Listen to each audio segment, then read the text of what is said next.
श्री शिवाय नमस्तुभ्यम। अब सुनिए शिव पुराण में आगे की कथा।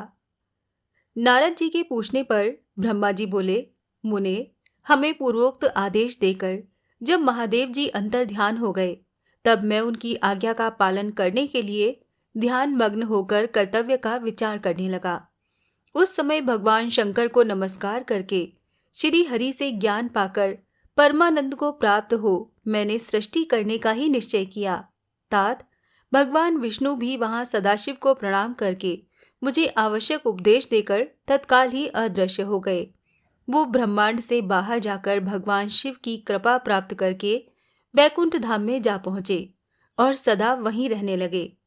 मैंने सृष्टि की इच्छा से भगवान शिव और विष्णु का स्मरण करके पहले के रचे हुए जल में अपनी अंजलि डालकर जल को ऊपर की ओर उछाला। इससे वहां एक अंड प्रकट हुआ जो 24 तत्वों का समूह कहा जाता है। विप्रवर, वो विराट आकार वाला अंड जड़ रूप ही था। उसमें चेतनता न देखकर मुझे बड़ा संशय हुआ और मैं अत्यंत कठोर तप करने लगा। 12 वर्षों तक भगवान विष्णु के चिंतन में लगा रहा। तात वो समय पूर्ण होने पर भगवान श्री हरि स्वयं प्रकट हुए और बड़े प्रेम से मेरे अंगों का स्पर्श करते हुए मुझसे प्रसन्नता पूर्वक बोले। श्री विष्णु ने कहा, ब्रह्मन, तुम वर मांगो, मैं प्रसन्न हूं। मुझे तुम्हारे लिए कुछ भी अदेय नहीं है। भगवान शिव की कृपा से मैं सब कुछ देने में समर्थ हूं। ब्रह्मा जी बोले, महाभाग, आपने जो मुझ पर कृपा की है वो सर्वथा उचित ही है, क्योंकि भगवान शंकर ने मुझे आपके हाथों में सौंप दिया है। विष्णु, आपको नमस्कार है। आज मैं आपसे जो कुछ मांगता हूं उसे दीजिए। प्रभु, ये विराट रूप 24 तत्वों से बना हुआ अंड किसी तरह चेतन नहीं हो रहा है, जड़ीभूत दिखाई देता है। हरे, इस समय भगवान शिव की कृपा से आप यहाँ प्रकट हुए हैं, अतः शंकर की सृष्टि शक्ति या विभूति से प्राप्त हुए इस अंड में चेतनता लाइए। मेरे ऐसा कहने पर शिव की आज्ञा में तत्पर रहने वाले महाविष्णु ने अनंत रूप का आश्रय लेकर उस अंड में प्रवेश किया। उस समय उन परम पुरुष के सहस्रों मस्तक, सहस्रों नेत्र और सहस्रों पैर थे।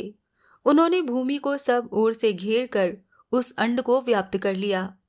मेरे द्वारा भली भांति स्तुति की जाने पर जब श्री विष्णु ने उस अंड में प्रवेश किया, तब वो 24 तत्वों का विकार रूप अंड सचेतन हो गया। पाताल से लेकर सत्यलोक तक की अवधि वाले उस अंड के रूप में वहां साक्षात श्री हरि ही विराजने लगे। उस विराट अंड में व्यापक होने से ही वो प्रभु बैराज पुरुष कहलाए। पंचमुख महादेव ने केवल अपने रहने के लिए सुरम्य कैलाश नगर का निर्माण किया, जो सब लोकों से ऊपर सुशोभित होता है। देवर्षे, संपूर्ण ब्रह्मांड का नाश हो जाने पर भी बैकुंठ और कैलाश, इन 2 धामों का यहाँ कभी नाश नहीं होता। मुनि श्रेष्ठ, मैं सत्यलोक का आश्रय लेकर रहता हूँ। तात महादेव जी की आज्ञा से ही मुझ में सृष्टि रचने की इच्छा उत्पन्न हुई है। जब मैं सृष्टि की इच्छा से चिंतन करने लगा, उस समय पहले मुझसे अनजान में ही पापपूर्ण तमोगुणी सृष्टि का प्रादुर्भाव हुआ, जिसे अविद्या पंचक अथवा पंच पर्वा अविद्या कहते हैं। तब प्रसन्नचित होकर शंभु की आज्ञा से मैं पुनः अनासक्त भाव से सृष्टि का चिंतन करने लगा। उस समय मेरे द्वारा स्थावर संज्ञक वृक्ष आदि की सृष्टि हुई, जिसे मुख्य सर्ग कहते हैं। ये पहला सर्ग है। उसे देखकर तथा वो अपने लिए पुरुषार्थ का साधक नहीं है, ये जानकर सृष्टि की इच्छा वाले मुझ ब्रह्मा से दूसरा सर्ग प्रकट हुआ, जो दुख से भरा हुआ है। उसका नाम है त्रियुक्त श्रोता। वो सर्ग भी पुरुषार्थ का साधक नहीं था। उसे भी पुरुषार्थ साधन की शक्ति से रहित जानकर जब मैं पुनः सृष्टि का चिंतन करने लगा, तब मुझसे शीघ्र ही तीसरे सात्विक सर्ग का प्रादुर्भाव हुआ, जिसे उधर्व श्रोता कहते हैं। ये देव सर्ग के नाम से विख्यात हुआ। देव सर्ग सत्यवादी तथा अत्यंत सुखदायक है। उसे भी पुरुषार्थ साधन की रुचि और अधिकार से रहित मानकर मैंने अन्य सर्ग के लिए अपने स्वामी श्री शिव का चिंतन आरंभ किया। तब भगवान शंकर की आज्ञा से एक रजोगुणी सृष्टि का प्रादुर्भाव हुआ, जिसे अर्वाक श्रोता कहा गया है। इस सर्ग के प्राणी मनुष्य हैं, जो पुरुषार्थ साधन के उच्च अधिकारी हैं। तब महादेव जी की आज्ञा से भूत आदि की सृष्टि हुई। इस प्रकार मैंने 5 तरह की वैकृत सृष्टि का वर्णन किया है। इनके सिवाय 3 प्राकृत सर्ग भी कहे गए हैं, जो मुझ ब्रह्मा के सानिध्य से प्रकृति से ही प्रकट हुए हैं। इनमें पहला महतत्व का सर्ग है, दूसरा सूक्ष्म भूतों अर्थात तन्मात्राओं का सर्ग है, और तीसरा वैकारिक सर्ग कहलाता है। इस तरह ये 3 प्राकृत सर्ग हैं। प्राकृत और वैकृत दोनों प्रकार के सर्गों को मिलाने से 8 सर्ग होते हैं। इनके सिवा 9वां कौमार सर्ग है, जो प्राकृत और वैकृत भी है। इन सबके अवान्तर भेद का मैं वर्णन नहीं कर सकता, क्योंकि उसका उपयोग बहुत थोड़ा है। अब द्विजात्मक सर्ग का प्रतिपादन करता हूं। इसी का नाम कौमार सर्ग है, जिसमें सनक सनंदन आदि कुमारों की महत्वपूर्ण सृष्टि हुई है। सनक आदि मेरे 4 मानस पुत्र हैं, जो मुझ ब्रह्मा के ही समान हैं। वो महान वैराग्य से संपन्न तथा उत्तम व्रत का पालन करने वाले हुए। उनका मन सदा भगवान शिव के चिंतन में ही लगा रहता है। वो संसार से विमुख और ज्ञानी हैं। उन्होंने मेरे आदेश देने पर भी सृष्टि के कार्य में मन नहीं लगाया। मुनि श्रेष्ठ नारद, सनकादि कुमारों के दिए हुए नकारात्मक उत्तर को सुनकर मैंने बड़ा भयंकर क्रोध प्रकट किया। उस समय मुझ पर मोह छा गया।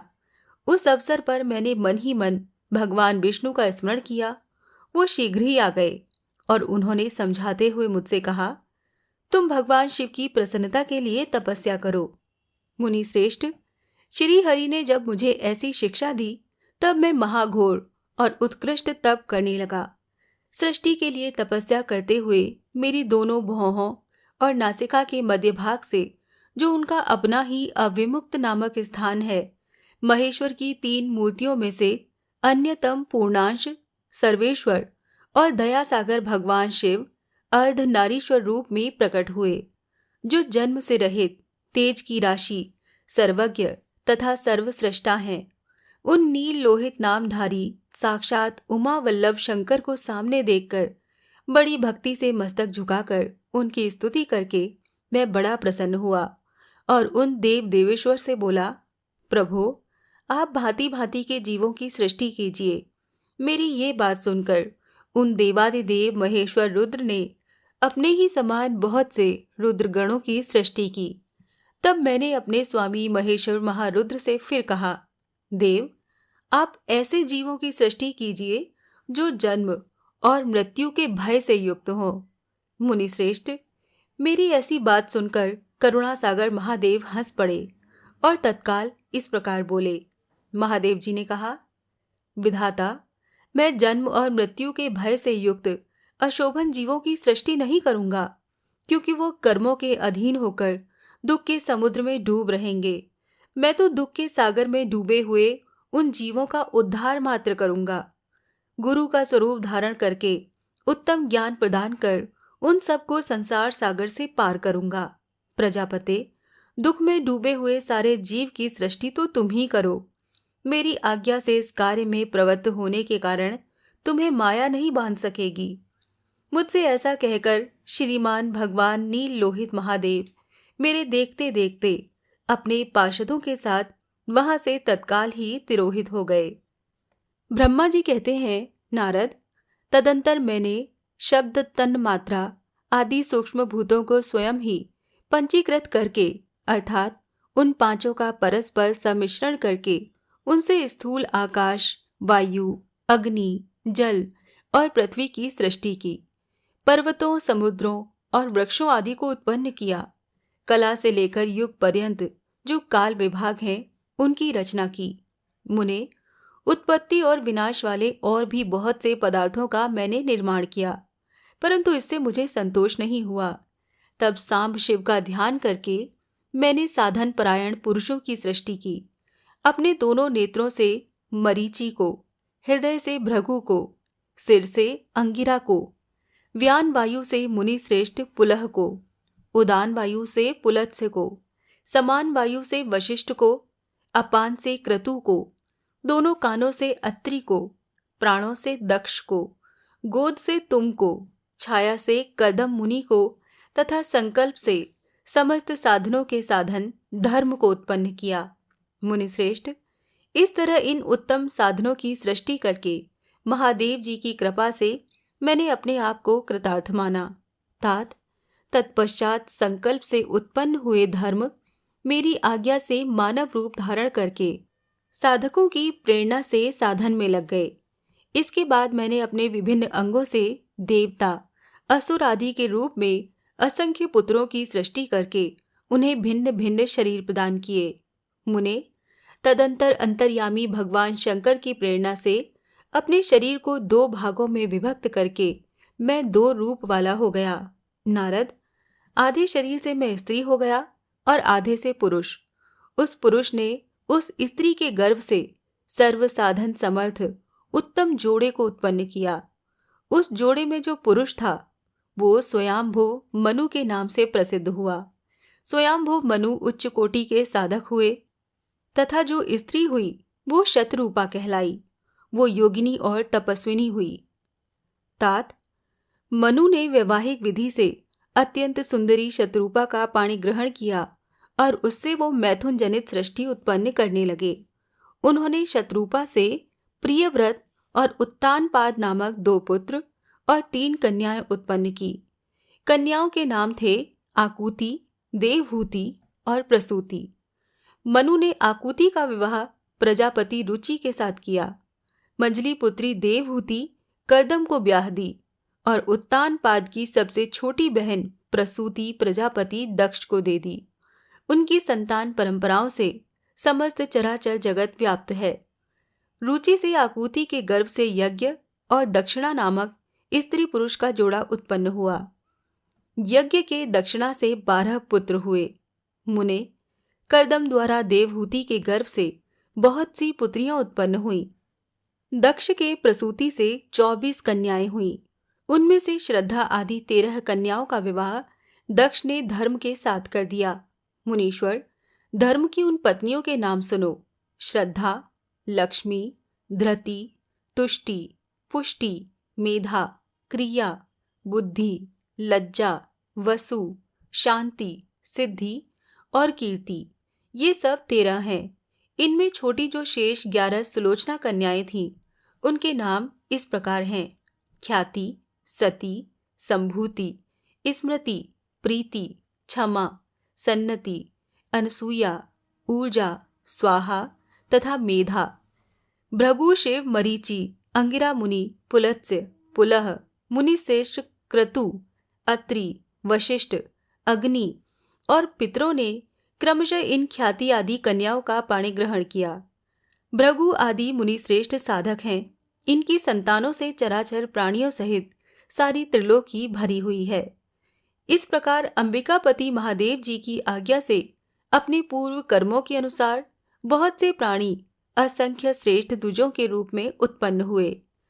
कल्प भेद से दक्ष के 60 कन्याएं बताई गई हैं। उनमें से 10 कन्याओं का विवाह उन्होंने धर्म के साथ किया। 27 कन्याएं चंद्रमा को ब्याह दी और विधि पूर्वक 13 कन्याओं के हाथ दक्ष ने कश्यप के हाथ में दे दिए।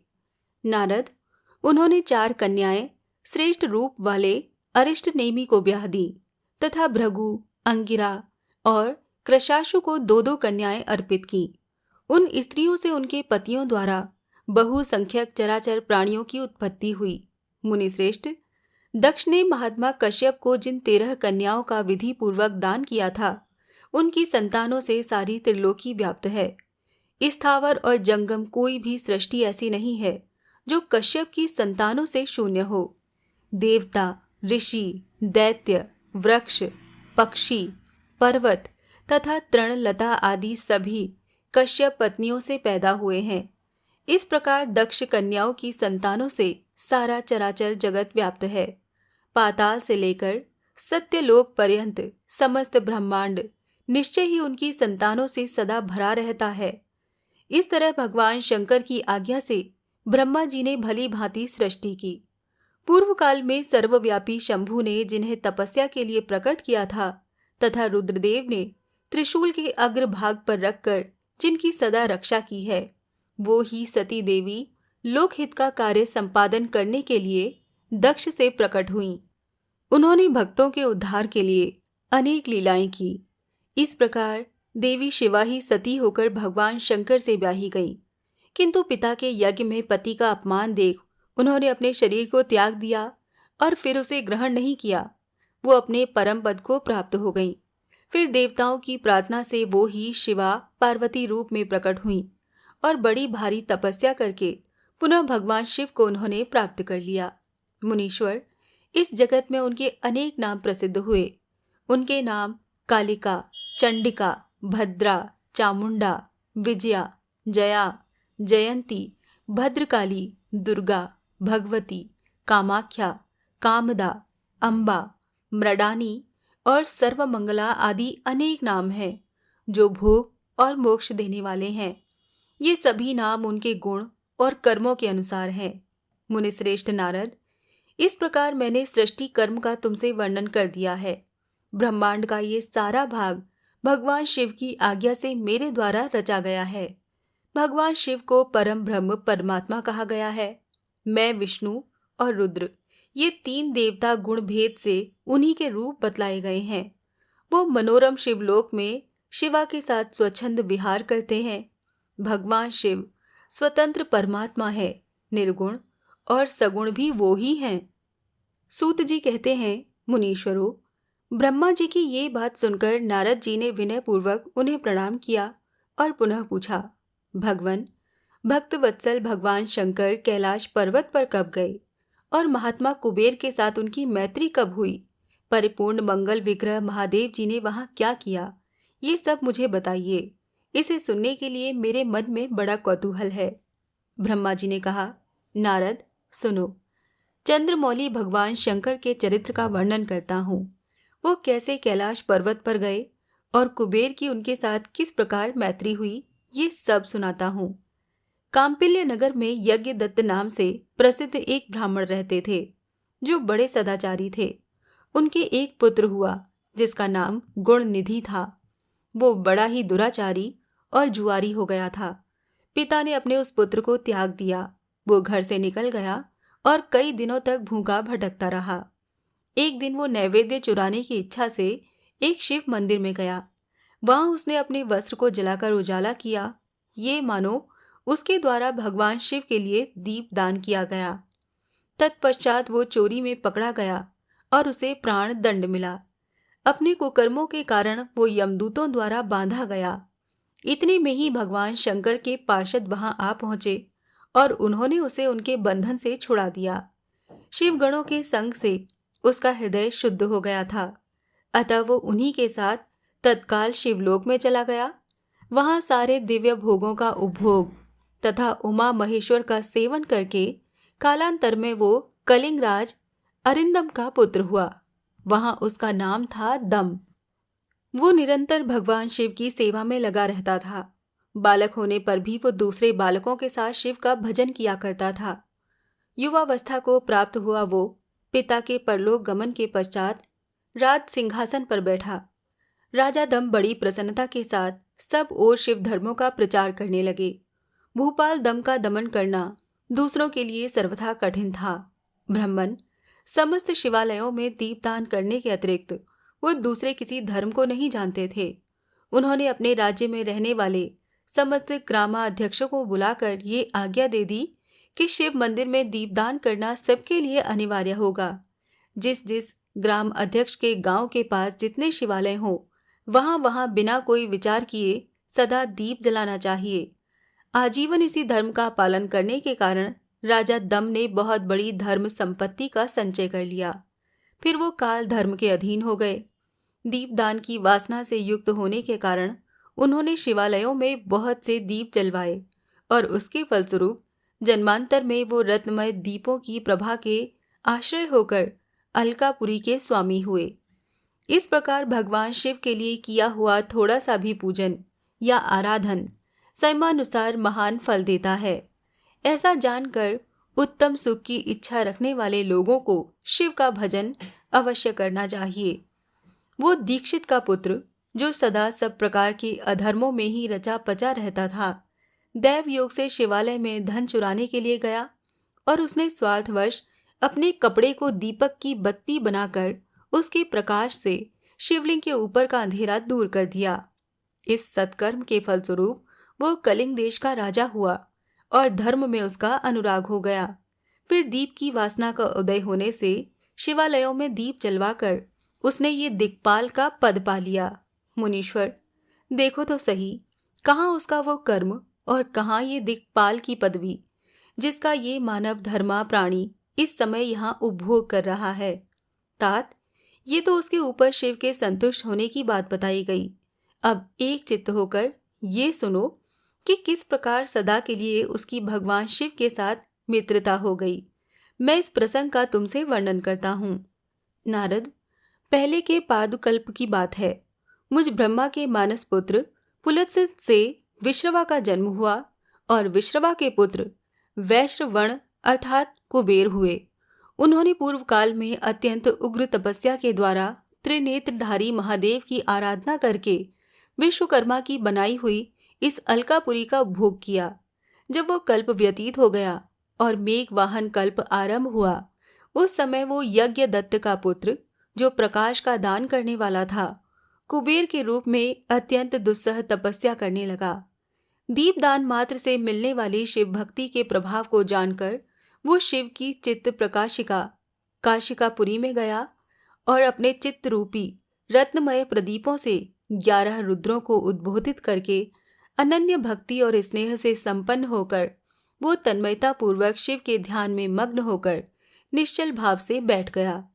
जो शिव की एकता का महान पात्र है, तप रूपी अग्नि से बढ़ा हुआ है, काम क्रोध आदि महाविघ्न रूपी पतंगों के आघात से शून्य है, प्राण निरोध रूपी वायु शून्य स्थान में निश्चल भाव से प्रकाशित है, निर्मल दृष्टि के कारण स्वरूप से भी निर्मल है तथा सद्भाव रूपी पुष्पों से जिसकी पूजा की गई है, ऐसे शिवलिंग की प्रतिष्ठा करके वो तब तक तपस्या में लगा रहा जब तक उसके शरीर में केवल अस्थि और चर्म मात्र ही अवशिष्ट नहीं रह गए। इस प्रकार उसने 10,000 वर्षों तक तपस्या की। तदंतर विशालाक्षी पार्वती देवी के साथ भगवान विश्वनाथ कुबेर के पास आए। उन्होंने प्रसन्न चित्त अलकापति की ओर देखा। वो शिवलिंग में मन को एकाग्र करके ठूठे काठ की भांति स्थिर भाव से बैठे थे। भगवान शिव ने उनसे कहा, अलकापते, मैं वर देने के लिए उद्यत हूँ, तुम अपना मनोरथ बताओ। ये वाणी सुनकर तपस्या के धनी कुबेर ने जो ही आंखें खोल कर देखा, त्यों ही उमा बल्लभ भगवान श्रीकंठ सामने खड़े दिखाई दिए। वो उदय काल के सहस्रों सूर्यों से भी अधिक तेजस्वी थे और उनके मस्तक पर चंद्रमा अपनी चांदनी बिखेर रहा था। भगवान शंकर के तेज से उनकी आंखें चौंधिया गईं। उनका तेज प्रतिहत हो गया और वो नेत्र बंद करके मनोरथ से भी परे विराजमान देव देवेश्वर शिव से बोले, नाथ, मेरे नेत्रों को वो दृष्टि शक्ति दीजिए जिससे आपके चरणार विंदों का दर्शन हो सके। स्वामिन, आपका प्रत्यक्ष दर्शन हो, यही मेरे लिए सबसे बड़ा वर है। ईश, दूसरे किसी वर से मेरा क्या प्रयोजन है। चंद्रशेखर, आपको नमस्कार है। कुबेर की ये बात सुनकर देवादिदेव उमापति ने अपनी हथेली से उनका स्पर्श करके उन्हें देखने की शक्ति प्रदान की। दृष्टि शक्ति मिल जाने पर यज्ञदत्त के उस पुत्र ने आंखें फाड़ फाड़ कर पहले उमा की ओर देखना आरंभ किया। वो मन ही मन सोचने लगे, भगवान शंकर के समीप ये सर्वांग सुंदरी कौन है? इसने कौन सा ऐसा तप किया है जो मेरी भी तपस्या से बढ़ गया है? ये रूप, ये प्रेम, ये सौभाग्य और ये असीम शोभा सभी अद्भुत है। वो ब्राह्मण कुमार बार बार यही कहने लगा। जब बार बार यही कहता हुआ वो क्रूर दृष्टि से उनकी ओर देखने लगा, तब वामा के अवलोकन से उसकी बाईं आंख फूट गई। तदंतर देवी पार्वती ने महादेव जी से कहा, प्रभु, ये दुष्ट तपस्वी बार बार मेरी ओर देखकर क्या बक रहा है? आप मेरी तपस्या के तेज को प्रकट कीजिए। देवी की ये बात सुनकर भगवान शिव ने हंसते हुए उनसे कहा, उमे, ये तुम्हारा पुत्र है। ये तुम्हें क्रूर दृष्टि से नहीं देखता, अपितु तुम्हारी तप संपत्ति का वर्णन कर रहा है। देवी से ऐसा कहकर भगवान शिव पुनः उस ब्राह्मण कुमार से बोले, वत्स, मैं तुम्हारी तपस्या से संतुष्ट होकर तुम्हें वर देता हूँ। तुम निधियों के स्वामी और राजा हो जाओ। सुव्रत, यक्षों, किन्नरों और राजाओं के भी राजा होकर पुण्यजनों के पालक और सबके लिए धन के दाता बनो। मेरे साथ तुम्हारी सदा मैत्री बनी रहेगी और मैं नित्य तुम्हारे निकट निवास करूंगा। मित्र, तुम्हारी प्रीति बढ़ाने के लिए मैं अलका के पास ही रहूंगा। आओ, इन उमा देवी के चरणों में साष्टांग प्रणाम करो, क्योंकि ये तुम्हारी माता हैं। महाभक्त यज्ञदत्त कुमार, तुम अत्यंत प्रसन्न चित्त से इनके चरणों में गिर जाओ। ब्रह्मा जी कहते हैं, नारद, इस प्रकार वर देकर भगवान शिव ने पार्वती देवी से फिर कहा, देवेश्वरी, इस पर कृपा करो। तपस्विनी, ये तुम्हारा पुत्र है।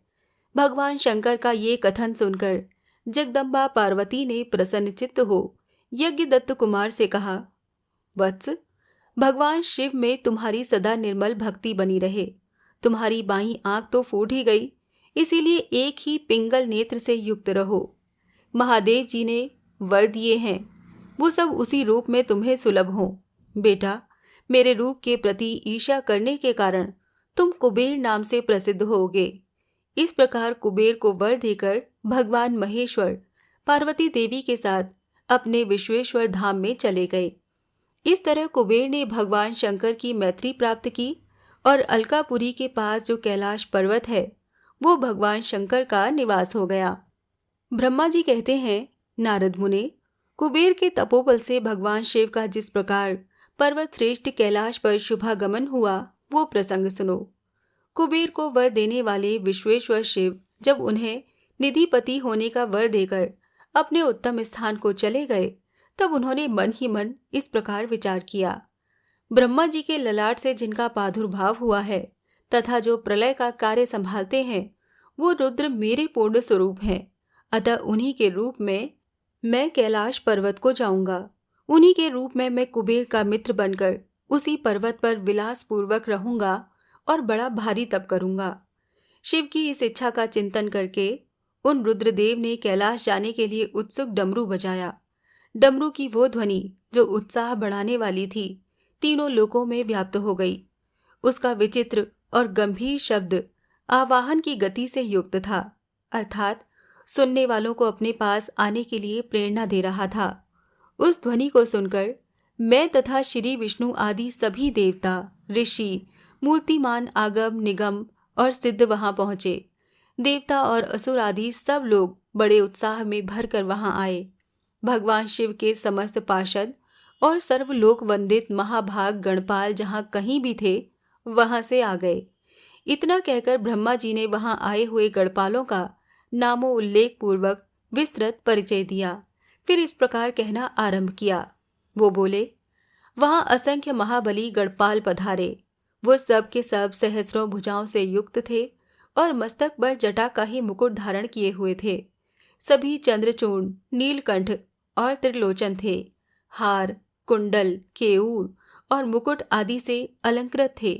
वो मेरे श्री विष्णु के तथा इंद्र के समान तेजस्वी जान पड़ते थे। अणिमा आदि 8 सिद्धियों से घिरे थे तथा करोड़ों सूर्यों के समान उद्भासित हो रहे थे।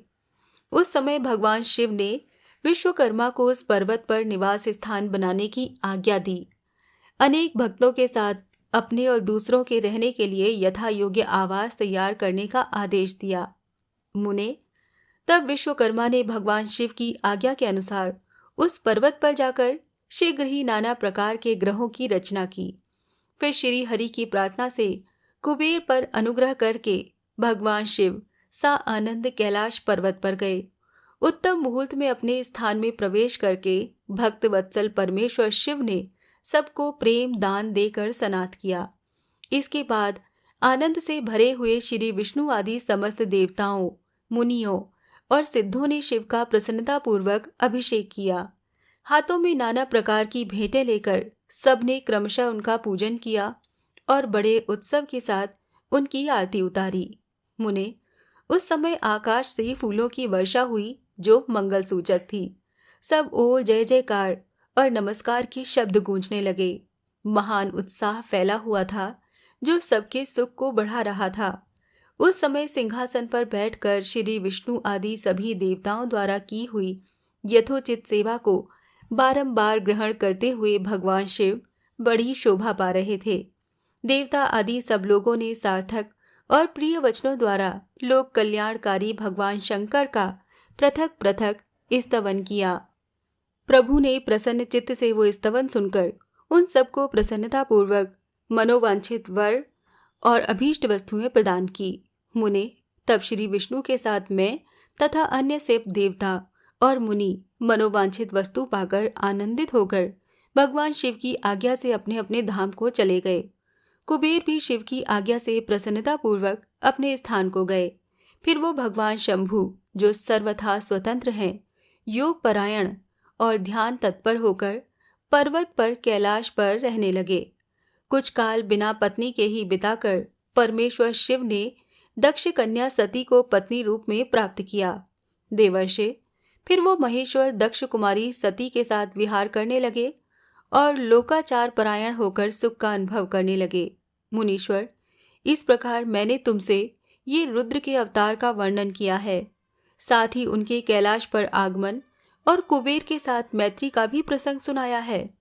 कैलाश के अंतर्गत होने वाली उनकी ज्ञानवर्धिनी लीला का भी वर्णन किया है, जो इहलोक और परलोक में सदा संपूर्ण मनोवांछित फलों को देने वाली है। जो एकाग्र चित्त होकर इस कथा को सुनता या पढ़ता है, वो इस लोक में भोग पाकर परलोक में मोक्ष लाभ करता है। इसी के साथ शिव महापुराण की रुद्र संहिता का षष्ठी खंड संपूर्ण होता है। अब कल से शुरू होगा रुद्र संहिता का द्वितीय खंड, जिसको सती खंड कहते हैं।